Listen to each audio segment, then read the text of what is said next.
I'll just introduce, you will find on the back of your programs that you have the bios of our panel, but I'll just introduce them to you. We have Tom Alsop, CEO of Peak Care in Queensland, Dr. Lisa Griffiths, who's CEO of AusChild and the chair of the Centre for Excellence in Child and Family Welfare. We have Melissa Gibson, CEO of Child and Family Focus South Australia online. Thank you for joining us online, Melissa. And Jamie Crosby, CEO of Families Australia. We thought this was a really good opportunity to hear what's going on around the country. So we've seen the demographics for New South Wales. This process with the demographics group has already been undertaken in Victoria and also Queensland. Some of you may have seen the reports that have come out of both of those jurisdictions. We're really keen to get this message out, as you know, with a national focus, because it's not just in New South Wales, it's not just in Australia, it's global. We all know the situation that we're in at the moment in trying to recruit foster carers. We know that something has to change in the way that we look at the system and how we care for the children within the system. Before we move on, I will let you know that the slides from this morning will be available. We will be sharing both the slides and a recording. So for people on, who want to look back, you've got your sort of handouts today with the high level information, but we can make the, and will make the detailed data available for you all as well. So because we're running a little bit beyond time and because we want to get as much opportunity to have Q&A with our panel as possible, we will start. And firstly, I'd like to start with a question for you, Tom. The research presented by Simon poses some interesting questions for the sector. We can see when looking at the raw numbers in many jurisdictions that to date there haven't been sharp drops in carer household numbers, but that the increasing use of non-home-based care in settings like Queensland and South Australia suggests that the carers who are available may not be best aligned to the needs of children who require placements. So we'd just like to hear from you how you would describe the current situation in Queensland regarding the shortage of foster carers, and what are your main challenges? Thank you very much, and it's lovely to be here. As mentioned, my name is Tom Alsop, and it's my privilege to lead the peak body in Queensland for Child and Family Services. Just to give you a bit of context in terms of where Queensland sits, from a statistical perspective, and I'm not going to be able to do justice to what Simon was able to do. It's always very hard speaking after Simon. He is quite the presenter. Queensland leads the nation in the placement of children in residential care. So far, Queensland, which has 21% of Australia's children, has 40% of all of Australia's residential care placements. And as at 30 June this year, I understand we've just tipped over 2,000 children in residential care. Our official numbers as of yesterday were 1,955 children. So almost half of Australia's residential care placements sit in Queensland. Both Melissa and I, from a South Australian and Queensland perspective, actually aren't seeing at the moment significant declines in the number of foster carers that are counted by the department as being available to care for children. But what we are seeing is significant drop-offs in the number of children being placed with those carers. So in Queensland, over the last 6 years, we saw a 26% increase in the number of children coming into care. Significant drivers of that included the COVID pandemic. At the same time, we saw a 24% reduction in the number of those children who were going into a foster care-based placement. We have seen as part of that, many children move from foster care placements into kinship care, and we have a commitment to moving as many young people as possible into kinship care placements. But picking up the slack from a lack of capacity within our available foster care system is booming increases in the number of children going into residential care. And as it stands now, we're spending over $800 million a year in our residential care placement system, and that will continue to increase.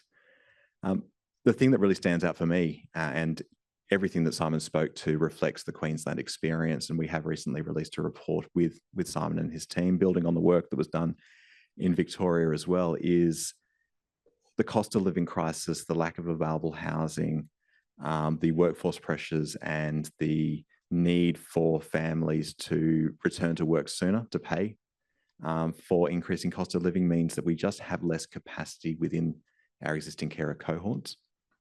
And what we are seeing is that our existing carer cohorts are getting older.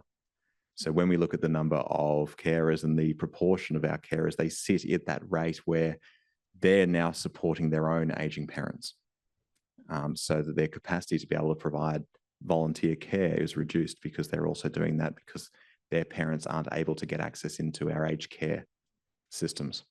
So what we have at the moment in Queensland is that perfect storm of an aging foster carer workforce, increasing difficulty of getting aged care support, so there's additional support needs, and a returning generation to home to be able to save up to afford their own homes. So the spare bedrooms are disappearing. So Queensland will continue to lead the nation in residential care usage until we get a grip on what we can do in our alternative family-based care models. And we need to redesign the way that we're doing family-based care to do that, because the traditional model for Queensland will no longer work. Thanks, Tom. And I think we can safely say that's a scenario that's playing out in New South Wales also. We'll go now to Dr. Lisa Griffiths. Lisa. The research the Centre for Excellence in Child and Family Welfare in Auschchild has undertaken speaks to the need for systemic reform to address carer recruitment and retention challenges beyond the supports provided at an agency level. So what does this evidence suggest that carers require, and what learnings need to be applied in the Victorian context to address these needs? How should these insights reshape the request for government support at both federal and state levels?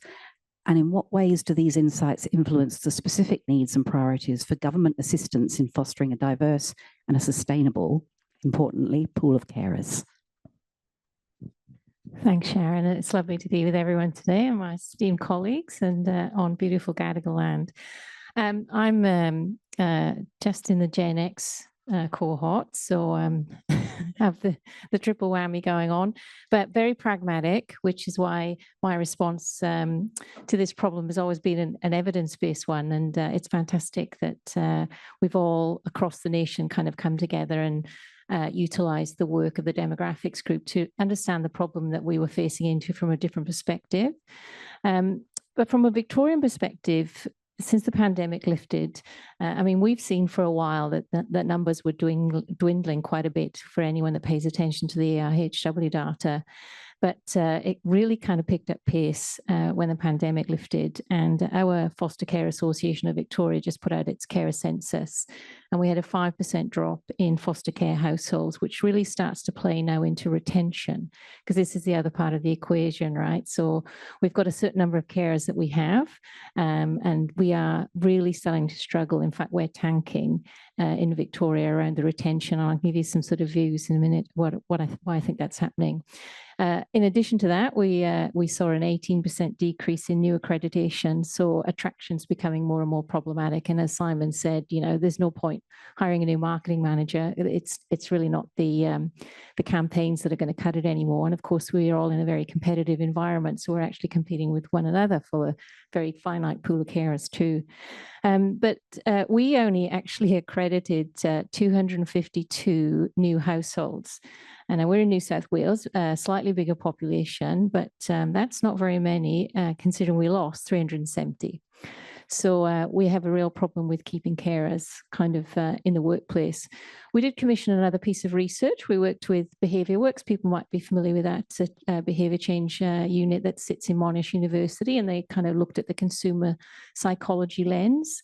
And we did three pieces of work there. One, we worked with all foster care agencies to kind of understand what was working in terms of attraction and retention, so we could get a benchmark. And obviously, we're sharing that amongst the peaks. We also did a statistically significant survey across the population of over 1,033 people over the age of 21 to sort of understand the barriers and motivations about coming into care. So we knew the demographic work that we'd obviously commissioned Simon to do. Now we wanted to understand, well, what does that play out like? And really, it just verified what we already knew. What Simon, with a crystal ball, was kind of predicting is there are so many barriers now that get in the way of people wanting to care. One, foster care is not that broadly known. We all live and breathe it every day, but it's really not something that people understand. People that want to care want to know that they're capable of caring. And the challenges that they hear about children that are placed in out-of-home care really kind of get in the way of whether they think they've got the capacity. Then there's all the other things we heard about today, you know, spare room, but fundamentally we don't really have the right sort of supports. Now, when we think about, they also did a policy review, and they looked across the policy levers that we have in Australia and around the world to see, is there anything we can do better in a policy setting? And if you think about the way we work in Australia in that policy context, we're putting to attract carers. So that kind of works against us, because what it doesn't tell us is, what does it actually cost to meaningfully attract a carer, so we can compare and we can know what works and what doesn't work. What does it cost to deliver a quality cost of foster care placement? We don't know that. We all kind of keep it like, you know, I'm competing with that agency, so makes it more challenging. So the recommendations in a policy context is we need to share data. We need to share our attraction data. We need to share our retention data. And I said I wanted to come back to retention. If you think about what our carers have to sort of kind of put up with, for want of a better term, they're under the scourge of scrutiny. Child safety is an absolute paramount thing that we all treasure. But I had a carer call me last week. I sort of let all the carers at Auschchild, have my phone number, and they won Carer of the Year last year. And they called me in tears because the 6-year-old that had been in their care for the last sort of 12 months had a visit with mum, and then it made an allegation against the carer. And after 23 years of caring, we're suddenly put under the scourge of scrutiny. And we all know about reportable conduct. We all know about it. And, we all kind of appreciate that we would like to be respected and treated in a way that if you are sort of subject to any allegations, that they are just allegations. But what the carer said to me is the most awful thing is that when they were reported, they didn't feel supported. So we kind of make the system really, really challenging for carers too. And so the carer retention piece, I think, is a huge opportunity for us to do better together. Professional foster care, it's absolutely going to be a way of the future if we're going to slow down the numbers going into residential care. We've got very few models in Australia. Treatment foster care, Oregon is here in New South Wales, so is professional individualized care. The evidence particularly behind TFCO will say that when you want to support a carer and the child, you have to have multiple things that are going to help maintain that placement. Teachers, skills coaches, caseworkers that work with the destination family, so a reunification kind of plan. You need to have family finding skills so that you can ensure that that child, when they're in care, knows where family is and how they're going to connect, and of course, particularly in a culturally sensitive way. So where agencies aren't set up to provide these types of foster care responses, foster care was always set up as a temporary sort of support system, and the work needed to go on to get that child back to family. Now the work needs to be intensively wrapped around every child that's in care, if that care is going to be stable, and then a plan made for children to be able to return back to family. We rely heavily, of course, on jurisdictions and departments to provide family kind of finding services, but we all need that capability in agencies. So the more we kind of bring it into that, it's all of our job to find family, the better chance we've got of being able to sort of turn the tide a bit on what is, a very sort of scary outlook.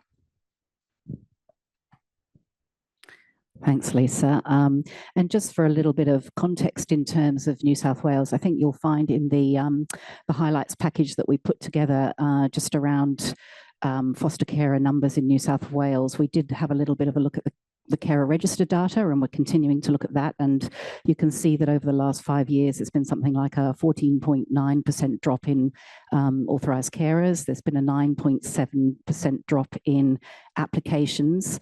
And I think it was around an 8 or 9, 7 or 8% drop in carers identifying as Aboriginal as well, which obviously is, critical given the figures that we know about the overrepresentation of Aboriginal children and young people in the system. So we need to shift that dial.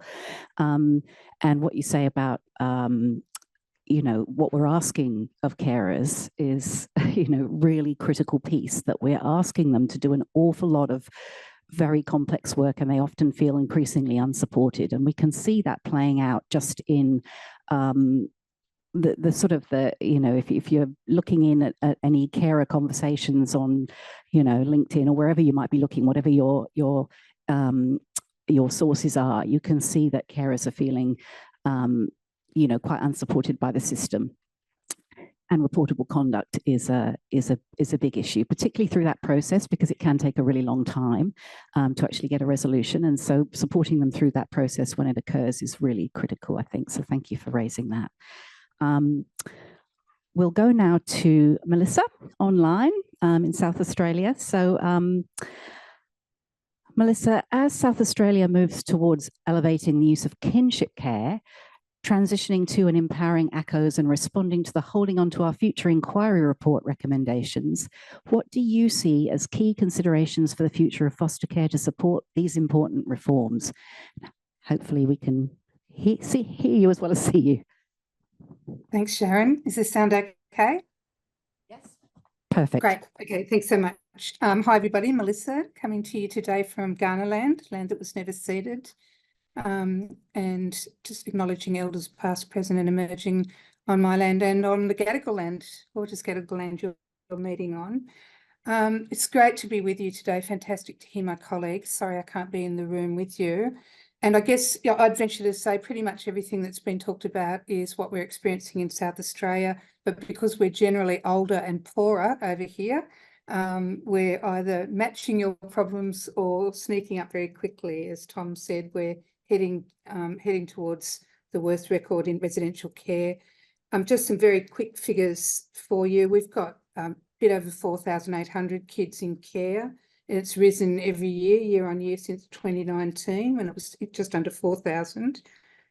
We've got that usual split of 40% foster care, 60% kinship care in the family-based care, and 16% in resi care and rising. And we're very, very concerned about the rising.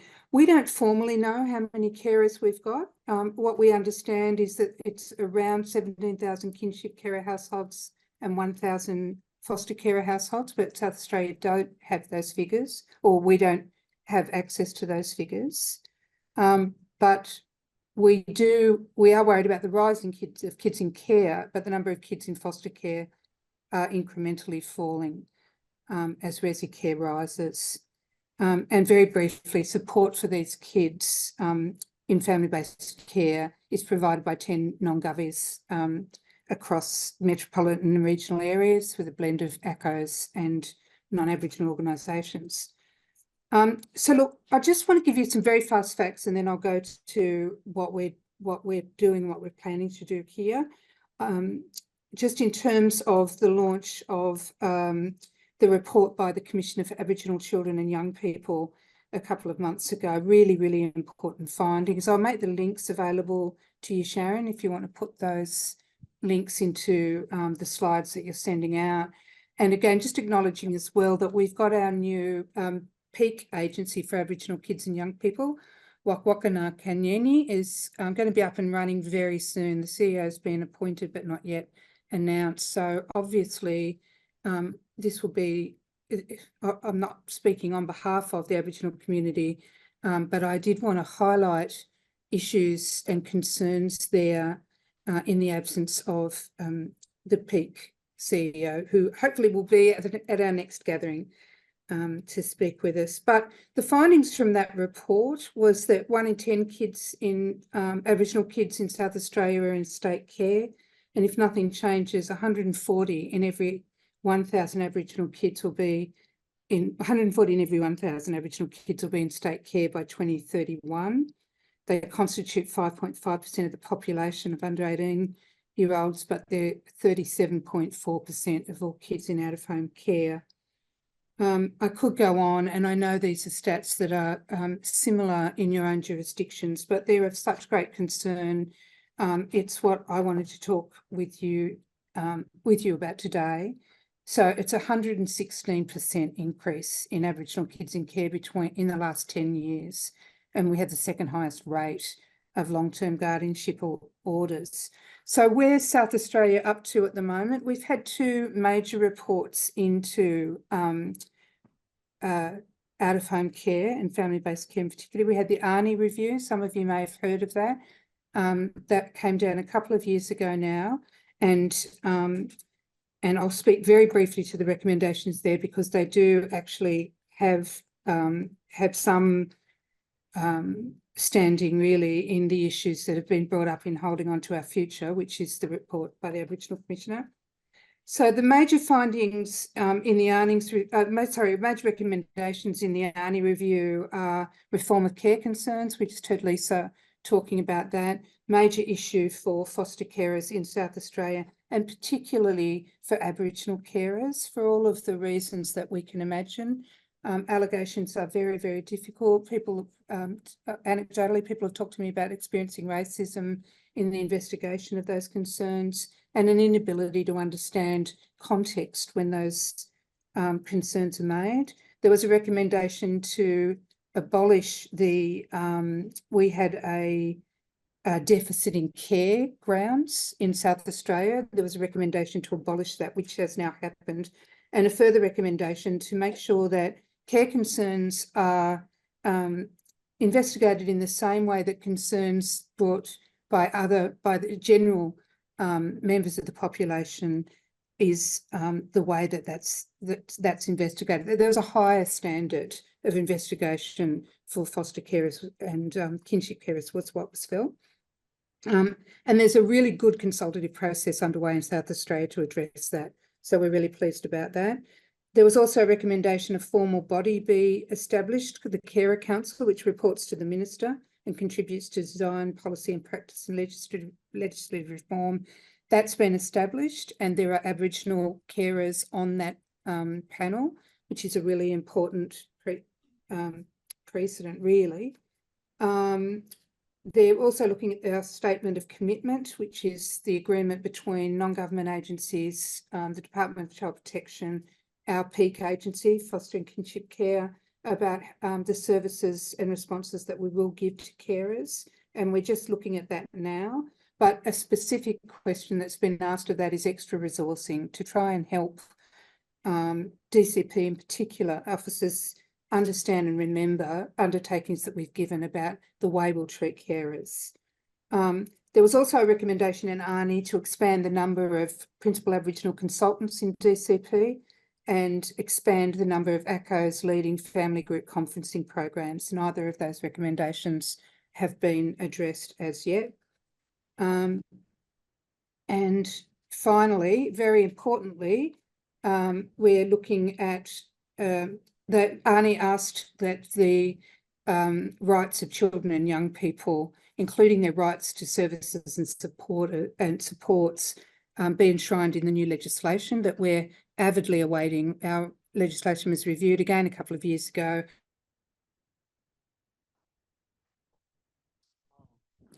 Melissa, you've frozen. We seem to have lost you. So we'll just wait for a moment and see if we get Melissa back. But just wanted to say that it's I'm really interested to hear more about the Carer Council. We do, I think we need to think really much more practically about how we actually capture the voices of carers in terms of our own policy making. We do have carer reference groups throughout the state. I don't know how successful they are in terms of feeding back into our policy and practice environment in terms of how we actually support carers. It looks as though we might have lost Melissa.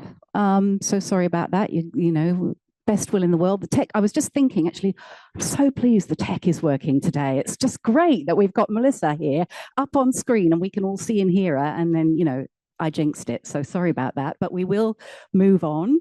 We are also fortunate to have Jamie Crosby here, who's the CEO of Families Australia. Families Australia is leading some critical work at a national level to address a number of cross-jurisdictional issues. So Jamie, I'm wondering if you can tell us a bit more about that national work and how those people who are here today and online can get involved.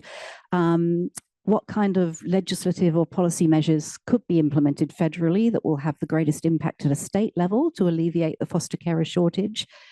How can federal policies and funding mechanisms be optimised to incentivise and support long-term commitment from foster carers? Thanks, Sharon. Acknowledge and echo regards to elders and ancestors of the traditional lands and sea country on which we're all based. And a shout out to Marie and Sharon for the stitch up. Not only have you put me in a room of dedicated professional workers in the field who I am in awe of every day, you've also made me follow a guy who had a 45-minute stand-up comedy session on massive data sets. So no challenges there. But in that vein, I will take a leaf out of Simon's book, and I note on one of his slides that he spoke about the millennial middle-age spread on one of his graphs. I'm not a millennial, I'm a Gen Xer, but I am working on my own middle-age spread, and I think that's more of a lifestyle choice about wine and cheese than anything else. And the one stat, whilst we've all referenced stats, that I just wanted to circle back on very quickly because the stories behind the stats are particularly important. We know that there's over 45,000 children in care across the country. 19,700 of those Aboriginal or Torres Strait Islander children. So as a proportion of our childhood population, First Nations children make up 6% of our overall childhood population across Australia, yet they represent 45% of children in the care system. And a starker figure, if you look at that in comparative terms, 4.7% of non-Indigenous children per 1,000 non-Indigenous children are involved in the care system. 57 Aboriginal and Torres Strait Islander children per 1,000 people are involved in the care system. Multiple tenfold factor. And that's the population that we're talking about is, whilst that's a national figure, I didn't have enough time this morning to break it down by state for New South Wales. But as a geographical reference for New South Wales, that 19,000 First Nations children, or 44% of the system, is the equivalent of the population of the town of Armidale, equivalent of the population of the town of Goulburn, equivalent of the population of the town of Broken Hill, and equivalent to the population of the Forster-Concurry regions. So I've often found through Catherine Little that some of those visual representations of the scale of what we're talking about, and as Simon highlighted, that the stories behind the numbers are just as important. At a national level, in response to some of Families Australia's members' representations and stakeholders, there's been a group of people who have come together off their own volition and bat to establish what's been coined the Foster Care Sustainability Group. And that's a collection of individuals working either in the out-of-home care system, for provider organisations, or who have a long-term connection and who I would consider knowledge experts or policy leads in this area. And that group has coalesced. They've put their own time and money on the table and contributed to the engagement of a project worker, and have committed to meet a number of times over the next 6 to 12 months to try and raise the issue of foster carers at the national level. And we often find that with individual jurisdictions responsible for administration of systems in their own states and territories, that the Commonwealth can sometimes step back from that space because from time to time, some of our federal decision makers would state that they don't have too much of a connection. They're not doing the work. They're not running the systems themselves. It's up to the states and territories. Please go and chat to them. Whereas what we're trying to prosecute at a national level is a discussion that says foster carers and the decline in foster carers is actually a problem that's replicated across every jurisdiction, and it's a national issue in its own right. And without foster carers being supported as a vital component of the overall system, then it is going to continue to create very poor outcomes for children, young people and families, and most importantly, and it also makes it a lot harder for foster carers themselves. And that group of people is prosecuting an argument that says the Commonwealth does have a role in this space, and that there are some levers that the Commonwealth can pull, which would make it easier for states and territories to operate their system. So if you tend the garden, you'll get a better crop. And also that, importantly, the role of foster carers and the support to foster carers needs to be enhanced to inhibit the rate of decline and retain existing foster carers within the overall system. Now, we all know in a perfect world that keeping children in their birth families through appropriate supports, early intervention and family preservation strategies is where we all need to focus. And if they're not at home, that immediate family environment, as close to extended family kinship systems within a First Nations context, is where we need to go. We don't have that utopia in Australia at the moment, and we do need to support the system overall with a foster caring element in there. So the three key things that group of people are working on is in a broad sense, improving health and wellbeing outcomes for children and young people in care. And that recognises that some of the backgrounds, complexities, health and wellbeing needs of children and young people aren't being met by the health, education and social support systems, and it's making their life and development more challenging and difficult. And within a foster care environment, this can sometimes be transferred to foster carers to step into and fill that gap. So it's not a recognition that the health system isn't responding to the needs of that young person. It's actually, in some respects, an obligation or an assumed obligation or burden that's transferred to a foster carer or a foster care family. And the stress that can place on a placement experience is that it just becomes too hard. And whilst a person is committed to providing a safe and supported environment for a child and young person through a placement, they haven't got the capacity or time or energy, or in many cases, financial resources to put the effort into trying to obtain the supports and wellbeing support programs that the young person needs in the first place. So it's a disincentive, and we know that foster carers are telling us that it's just that little bit too hard, and if it was a bit easier. So looking at ways in which more immediate responses to the health and wellbeing needs of children in foster care can be responded to extrapolates into removing burdens and barriers or challenges, or the degree of challenge that foster carers are facing in trying to maintain a safe and stable environment. We're also working on a campaign largely around some economic analysis, and we know that taking on foster care responsibilities over the long term does have some financial consequences and disincentives in a structural sense. It's still a very gendered environment, so removing yourself from the workforce or not engaging in the workforce, particularly for women, if you have care responsibilities through foster care placements, we know that over your life course, you are likely to have less super, less access to long service leave, and some of the costs associated, even in that first example that I was talking about in relation to health, is that there are additional financial costs that aren't met by current carer allowances or costs and access to a range of support services for the child in care itself. So part of the element of that campaign, or that the campaign element related to that area, is about greater recognition of foster care in a financial sense, and ways in which you can potentially remove some of those barriers or disincentives to continuing foster care in the long term. So that may be increased tax-free allowances, it may be increased foster care payments. There's some suggestions around superannuation.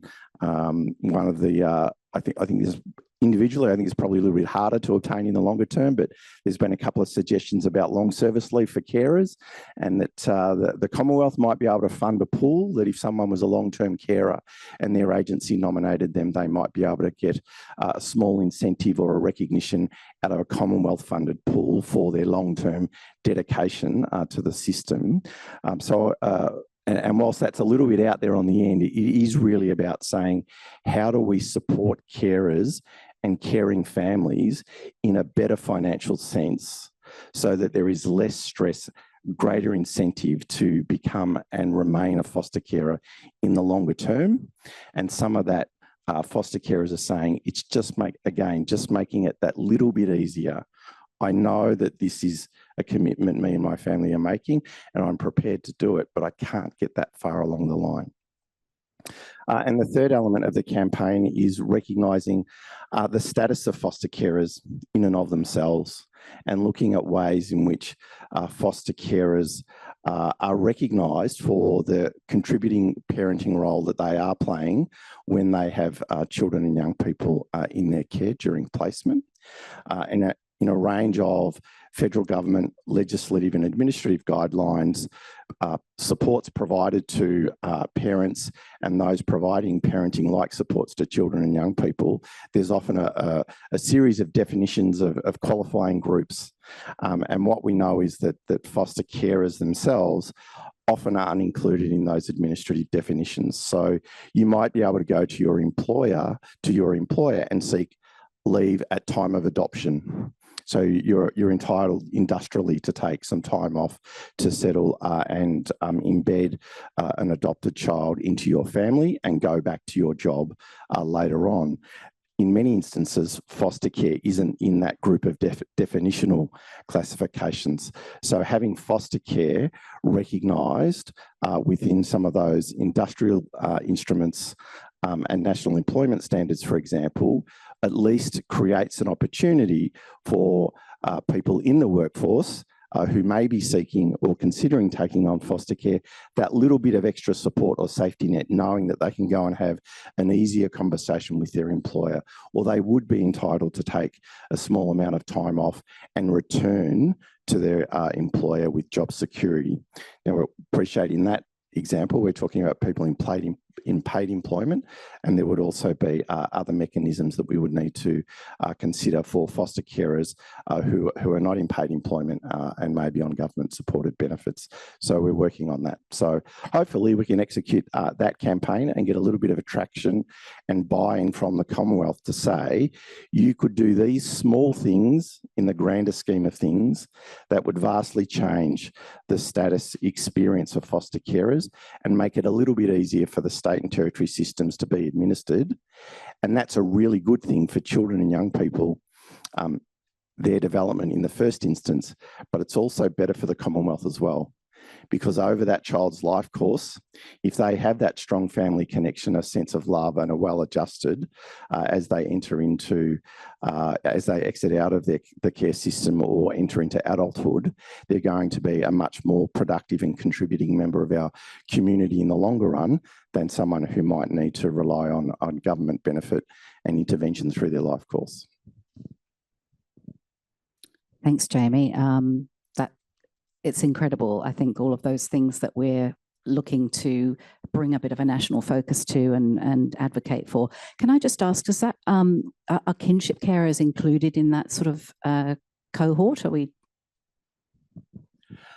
The short answer is no, but quite deliberatively, and in part that group, and it's a tension that we manage within the group, and part of where we have landed is that many of the principles or activities that we might be advocating or campaigning for could easily be extrapolated to kinship carers and are just as applicable. However, as a group of people who have consciously decided to come together for a period of time, collectively we have chosen to focus on this element of the discussion for the next period of time, And we would hope that you have to start somewhere, and this is where we've chosen to start, and that hopefully over the course of those efforts, if we can start seeing results and we can see that buy-in from the Commonwealth at the national level that we're wanting to see, that other initiatives, either through that group or collective action of others in the areas of kinship care or First Nations care in particular, would spin off from that. So it's not a silver bullet. We're not claiming to be tackling all parts of the system in one go. It's just where we've chosen to start at this particular point in time. Great, thank you. You're right. We do have to start somewhere. And there's a whole other cohort, of course, of informal kinship carers, which, you know, there's other lobbying going on of the Commonwealth in particular outside of this. And just think about the placement breakdowns that could be prevented if, you know, carers did feel like it wasn't so hard to just get over those hurdles and barriers. I believe we've got Melissa back, which is great. Thank you. It looks like you've hopped onto another device, Melissa. So if I can just go back to you, you were in the middle of talking a little bit more about your experience. So if you just, can we just go back to you for a moment and you can continue? Yes, sorry about that. Can you hear me okay? Yes, we can. Great. Sorry, the organisation I'm in had a big internet problem. Look, I won't talk too much. I know you're running over time. The main points that I wanted to make was that there were just so many examples of Aboriginal foster carers and kinship carers experiencing systemic racism or cultural bias in all sorts of decisions throughout this new report, as well as, and I know all of us in the room know this, but the lack of investment in early intervention and family support programs to stem the flow of Aboriginal kids coming into the system in the first place. And if we're not able to address that, we're not going to be able to address the broader issue of numbers and a system that's at capacity, even if we don't look at it from the principles of social justice, where it's sorely needed anyway. So some of the key points that I wanted to make is there's just an urgent need for South Australia, and I would say all states and territories, to have standalone accompanying strategies that look at the space for Aboriginal carers, Aboriginal kinship care, foster carers, kinship carers, and that earlier structural response that we need around early intervention and prevention. We need to take most processes out of the Department of Child Protection. It's not just about transferring funding over to ACOs. It's actually about transferring responsibilities, decision-making, policy settings across to the community as well, remembering that ACOs really, unless they're at the local level dotted across the state or territory, then they're not actually in a position to represent that community well anyway. So there's really significant investment and resourcing that's required. And South Australia's got some very early initiatives that I was going to talk about, but I know you're running out of time. I can send them through, but we've started a Finding Families initiative, which arguably should have been in place all the way along, but that's essentially aimed at getting kids out of residential care and back into kin, either with Aboriginal, in Aboriginal kin, using, with Aboriginal kin, using an ACO rather than using the Department of Child Protection to undertake that family finding function. So, look, I'll stop there in the interest of your time. I'm very sorry that I dropped out earlier, and I'm sorry I've missed some of my colleagues' presentations. Thanks, Sharon. Thanks, Melissa. And if you can just stay with us, just in case we do have any questions. I should just say that we really would have loved to have had a representative of ABSEC with us today, but they had a big forum a couple of weeks ago. They've got another one coming in a couple of weeks. John, the CEO, I believe, is on leave, and his deputy, Alira, who's deputising for him, was, I think, down in Canberra yesterday doing a presentation to all of the ministers of the family and community jurisdictions, you know, across the country. So they're extremely stretched with all the work that they're doing. And of course, we had the Productivity Commission latest Closing the Gaps figures have just come out, and they are, you know, still going backwards in terms of out-of-home care. So we do acknowledge that, and we would love to have had them here with us today. And we certainly will have that conversation at some point in the future. So we've reached the point in the panel where I know we are running over time, but we do have some time for a couple of questions. If anybody does have questions, Justine, I'll just hand you my microphone. Save Kate coming down. Thank you very much. Thank you so much for what you have shared with us today. We were speaking about the carers, and there's a lot of literature and also a lot of research out there that talks about the relationships between carers and the workers that they engage with. And we have spoken about how we can support the carers, but the importance of the relationship that the carers can have is crucial between the carers themselves as well as with the workers. And I just wondered, turning back to the actual workforce, what you might have in terms of your experience and wisdom in supporting them to really do the best that they can and in supporting the carers. Who'd like to take that one? Is that you, Lisa? Yeah. That's a great question. And yeah, there is quite a bit of international research on, and of course, relationships are our business, right? We want really strong relationships between children and families and really strong relationships with their carers. And of course, the nature of care, foster care is meant to be temporary, but you're absolutely correct. How do we ensure that there's an appropriate relationship between the child and the carer, and how do our workforce support that? Well, it comes down to nothing more than how much time we're going to invest, because our workforce tend to have high caseloads, as we know, as do our child protection workforce. And whenever anybody's criticised in this arena, it's because there's not enough time spent in terms of how workers are spending enough time with carers. I mentioned, some of the professional care models. One of the most successful tools in treatment foster care Oregon is something called the Parent Daily Report. And it's as simple as there is a worker that calls every foster carer every day for 5 minutes and asks a series of set questions. And those questions are to try and elicit information about what potentially is causing stress in that household. Those stressors are mapped and then a response is given. So the workers have data and intelligence to then provide the best response to the carer so they feel more supported. And by way of example, children are living in a carer's home. There might be a room that might have particular, artifacts in there that seem very precious to the carer. The child, being a child, might go in and think, oh, I'm going to, rattle this, old thing over here. That puts stress on the carer. Might seem really nonchalant to the rest of us hearing that. But when the worker hears that through that Parent Daily Report, they immediately then work with a skills coach who works with the child about behavior and how it can be mitigated to sort of stop a potential placement breakdown.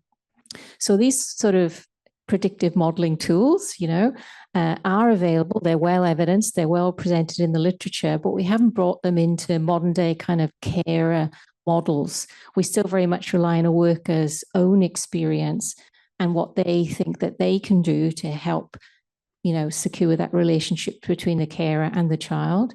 And it's very important as well for the child also to have a worker that's focusing on what their needs and wants are. And often, workers are having to do both. I'm here to listen to the carer and whatever you've got going on, and then I ignore the child, or if I listen to the child. So it kind of, and some agencies try and do both. They have separate, but it depends on whether you have case management. So it becomes very complicated. So I think we said at the very beginning in Sharon's opening, the need for systemic change and an overhaul of foster care models is, everybody's been doing the thinking, but we haven't quite stepped into the space of saying, let's do it systemically, because we have all this data, we have the evidence, the models that do work around the world, and you obviously was referencing some of them, speak very much to those types of arrangements. Thank you. Rather than going to others on the panel, making the assumption that because we're not working directly on the front line, that maybe that question won't resonate as much. Do we have any online questions, Kate? Yes, we do. Thanks. Jamie from Burdekin is interested in learning a bit about what has worked and what's been a challenge with the Carers Council. That's one for you, Melissa. Look, I probably am not the best person to speak to that. The CEO of Connecting Fostering Kinship Carers would be. But what I understand from carers that I've spoken to is that the meetings, they're quarterly meetings, I think. So I think carers would like, I'm not speaking for the council, let me be very clear about that. But I would suggest that there's a view, more frequent meetings would allow them to really progress issues and advise the minister more clearly. But again, let me emphasise, I'm not speaking for the council there. And I'm also not speaking for the Aboriginal people on the council, but I would say again, I think there's only 2 Aboriginal members on the council, and I would argue separately from that council that given the sensitivities, the cultural complexities around care, it would be advisable for any minister that was setting up a carers council to have a separate one to look at issues for Aboriginal kinship carers and foster carers, and really focus on what needs to change systemically there. I just don't think it's possible to be able to really get that voice amplified the way it needs to be when it's, 20% of the people on the panel. But again, that's a very personal view. And I can send the communique. There has been one communique. I can send that to Sharon to send around with the papers as well. Thanks. Great, thank you.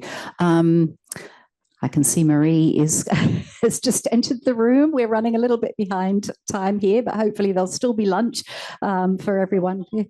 Oh, no. Do we have any other online questions? Yes, wondering whether anyone would like to offer their best or worst scenario for 10 years' time. Oh, who wants to take that one? Tom, that sounds like one for you. Happy to be very brief. The best scenario, I think, is that every child protection system in Australia has the right range of placement options for the children who need care, when and where they need it, and a pathway back to permanency for those children, whatever that looks like, that best supports their needs, with a view that that's for the least number of children possible. So kind of the smallest system, but the best system for those children who need it. The worst outcome is the outcome that we are progressing towards, which is a lack of nuance in the way that we approach our supports, a lack of investment in early intervention from those systems that drive early intervention. As a child protection advocate, we spend so much time asking child protection systems to prevent their own existence, when really it's the levers of change in education and health that are the biggest drivers of early intervention and prevention and universal support, and that's where our focus needs to be. If we can get that right, we will be able to reduce demand on our systems and invest in growing the professionalisms within our systems. That means that we can respond to what we know is increasing complexity in family dynamics, in social dynamics. There will always be a need for us to be able to respond, but if we're not preventing, then we'll only ever be chasing behind a system that's snowballing. And I think with that is the best outcome is that we keep children and families away from our systems. I would always say that child protection systems, like youth justice systems, are gravitational. The closer you get to them, the harder it is to get away from them. So for me, kind of in 10 years' time, where I'd like to see is as few children and families as possible ever coming into contact with the systems that we work so hard to support. I think that's actually a really good place for us to end. I think you put it really well, and unless anybody has anything they'd like to add, I think you've painted a really terrific picture of where we want to be and where we don't want to be in 10 years' time. So given that it is now 12:30, I'd like to really invite you to thank all of our panel warmly. They've travelled, those that are with us in person have travelled a long way, and we've managed to get the tech working for Melissa. So thank you all so much for your input to today's Strategy to Action event. So let's give them a warm round of applause.